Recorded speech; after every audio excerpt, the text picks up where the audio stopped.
everybody. I'm Larry Ridley. You're tuned into the NFL on EA Sports. In today's game, we have two young receivers who can flat out go up and catch the ball. It's Odell Beckham Jr. against Dez Bryant. With that, let's go out to AT&T Stadium in Dallas. Here are Brandon Gaudin and Charles Davis. Thank you, Larry. EA Sports coverage of the NFL brings us to the Lone Star State and mammoth AT&T Stadium in Arlington, Texas. Today, we've got a good NFC matchup on tap between the New York Giants and the Dallas Cowboys.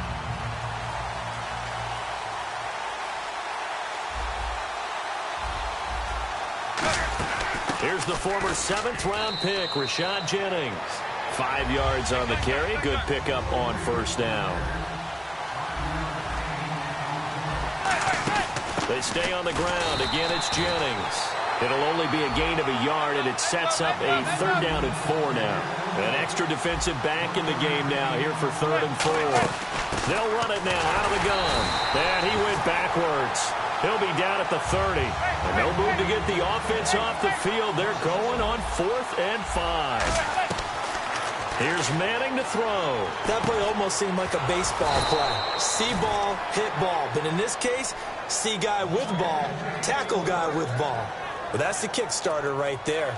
Eli Manning finding his guy, Odell Beckham Jr. Yeah, it's a deadly combination, isn't it? It really is, but what really makes it work is just how unflappable Eli is with his demeanor, able to maintain his calm and his poise, because we know OBJ. And no escaping this time as he'll go down. They got him for a sack. Tyrone Crawford in there to bury him for a loss of 11. Now Manning throwing on 2nd down. Going up top. And they went for a big play through the air on 2nd down. Couldn't connect. Now it's 3rd. I'm laughing to myself because I could just hear in film session. But, Coach, I was throwing it to Odell Beckham Jr. Of course I thought he was open. They'd love to go deep downfield to him, though. Such a threat. Yeah, a rare incompletion because most of the time we expect him to actually come up with the catch. Steps away. And unable to connect on the long pass. It falls down incomplete.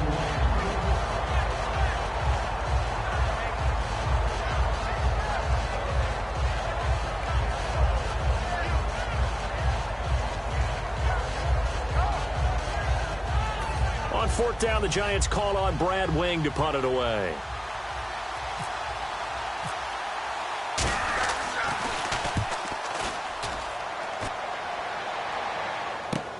Fielded at about the 28. Might have needed just one more block as it stands. 37-yard return. And the Cowboys are going to take over in great position here with a 1st and 10.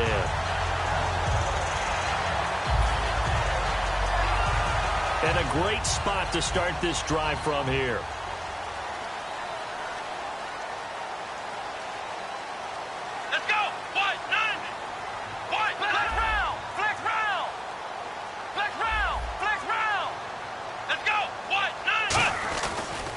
Here's the first carry for Ezekiel Elliott. And he's brought down. 10 yards on the pickup there. And that leads to a Dallas 1st down.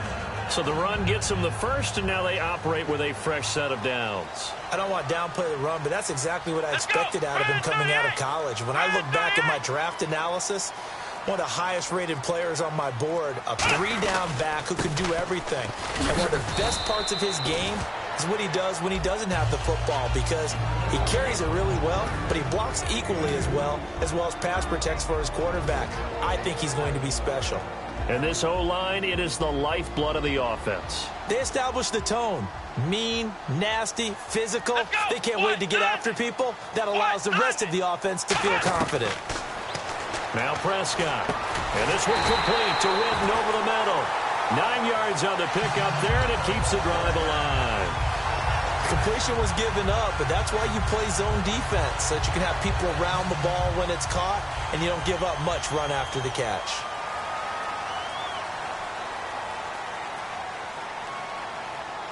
Let's go! White, 90! White, 90! Ohio! Ohio!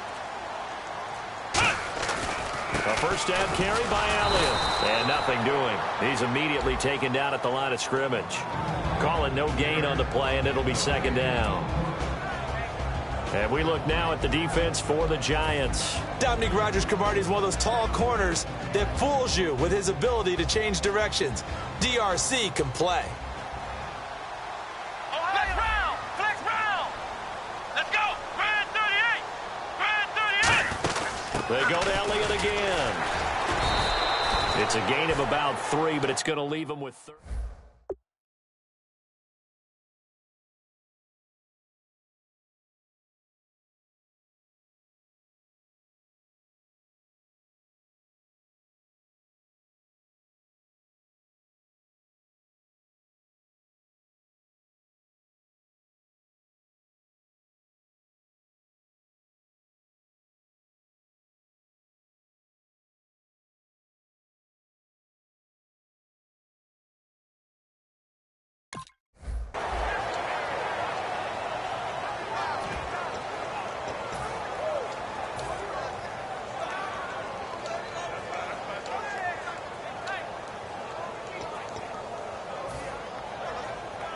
Seven yards remain now on third down.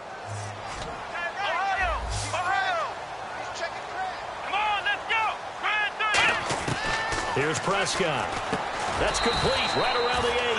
And he's able to work it here to the 8-yard line. It'll be a gain of 4, and it'll be fourth down. Partner, I think that completion takes the definition of dink and dunk to a different level, doesn't it? It does, and the defense was right there, kind of played into their hands. Now, the offense is not leaving the field. They're going to stay out and go for it on 4th and 3. Ohio. Out of the gun, they'll look to throw. Surveying the field. That's complete right around the 8. The Cowboys here unable to convert on 4th down. And the Giants are going to get the football back. The New York set to take the field. And they'll be looking to avoid what happened last time with just punting the football. But when you look at how teams play the game, that complementary football comes into play. How do I take care of my defense? How do I take care of my offense? Well, the defense is taking care of them in a lot of ways. Now it's time for the offense to jump things up and help their defense out. Give them a little bit of rest. Yeah, time for them to give him a rest. Took the words right out of my mouth. And this carry not as productive. He's swallowed up at the line of scrimmage. They'll lose a yard, and it brings up third. Well, on that play, the expression, don't blink, you might miss something, certainly applied. That was fast. Defense diagnosed the play, and it was over in a heartbeat. And he's going to get the first down as they bring him down at the 23. Alongside Charles Davis, I'm Brandon Gaudin, and it's the Giants with a football here as we begin quarter number 2, and they've got it here with a first down.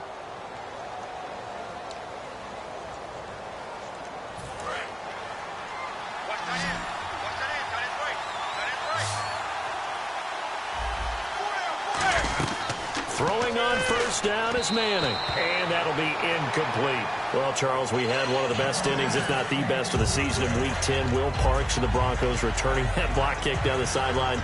White cleat, white sideline. Did he step out? Hard to tell. Before I even get to that answer, you know what it reminds me of? A hockey player told me a long time ago, you never wrap your stick with white tape, because then the goalie can find the puck a lot easier. Wrap it with black tape to try and hide it a little bit.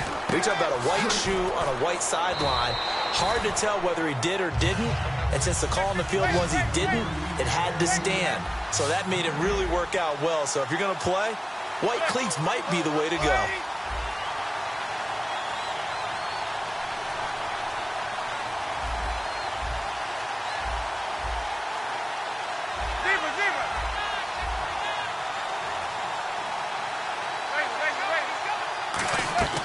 Throwing is Manning on third down. And he'll be hit as he releases it, and that'll fall incomplete. Putting pressure on the guy throwing the football is always good, but when you can couple that with contact on him that leads to an incompletion, as we just saw there, that's winning football. Here's Brad Wing now, as he'll kick it away for the second time.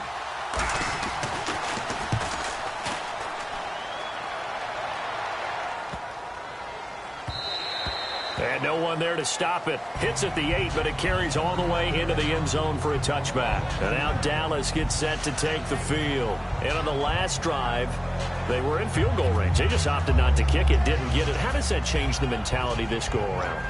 I don't think it changes much for the head coach because this is what he preaches all the time. Attack at all times in any spot on the field, and he likes touchdowns, not field goals. Now, your field goal kicker, you've got to make sure you nurse him through and say, okay, don't worry about it. When we need you, you've got to be ready to go. And the team, of course, loves to see points on the board. So let's see if it changes a little bit if they're in the same spot again. Well, we'll see what the decision is here if they get to that spot. Hey, let's look back on Week 10 for a second. What a slate of games. Seattle, New England, Dallas, Pittsburgh, New Orleans, Denver. What was your game of the week, partner? Well, my game of the week was Seattle at New England. Seattle coming off of the Monday Nighter, going on the road, getting it done at New England, who hardly ever loses at home. And it was a Super Bowl rematch. I love Dallas-Pittsburgh, a great game. Absolutely incredible finish in New Orleans. But how about Kansas City come from 17 down to beat Carolina? That was a heck of a game as well. Nowhere to go here. He lost the football. And the Giants have it. It's picked up. And this is taken into the end zone. A fumble recovery and a Giants touchdown. And give some kudos to the defensive coordinator, I think, here. They bring the blitz, they dial it up, and it turns into 6 points for them. It's so nice to hear you actually give kudos to the defense. It is so nice. You're such an offensive guy like that. I love it. He dialed things up, and boy, a big play resulted for his guys. Well, you like the credit to the defense there, right, my friend? Yeah, do I ever? And they will not get a chance to return this one as it's through the end zone for a touchback. And now here come the Cowboys.